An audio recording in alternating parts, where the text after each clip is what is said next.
one of the questions I know a lot of you have is, why do I need to work with an attorney to do my estate plan? There's online services, there are paralegals, there's other ways to put together an estate plan. And I guess what I would say, the big advantage of working with an attorney is the legal advice side.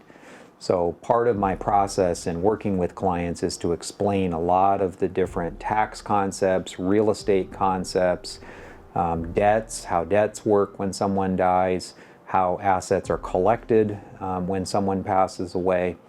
And the thing I hear over and over again from clients is, I didn't know that. I had no idea that's how it worked. Oftentimes these are very sophisticated clients who are CPAs or finance people working at companies, and so you would think they would know, but the reality is we're talking about death. It's something people experience only once in their life, so there's not a whole lot of reason to know this stuff unless you're an estate attorney. So that's a generalization to mention that, but a very specific example of somebody who decided to work with me was a widow whose husband had passed away. And in her case, the home that they owned together went to her through joint tenancy. There was no estate plan. She was not able to afford to stay in the home because she didn't have the funds to do that.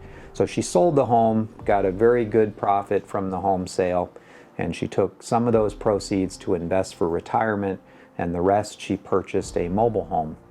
So you would think, simple situation, widow with a mobile home, why does this person need to work with an attorney? Fortunately, she did decide to work with me, and what we discovered together is that after her husband had died and she sold the home, her tax person had made an error in terms of how the taxes were done.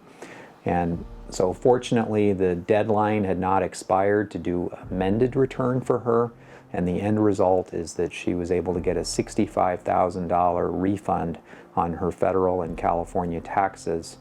So wonderful result. I felt great about it, but it's something that anybody can benefit from, not necessarily as dramatically as her situation, but knowledge is power, as they say, and that's really what an attorney can bring to the table, is the knowledge of how all of these laws work, and more specifically how they apply to your situation and how they may be a benefit to you.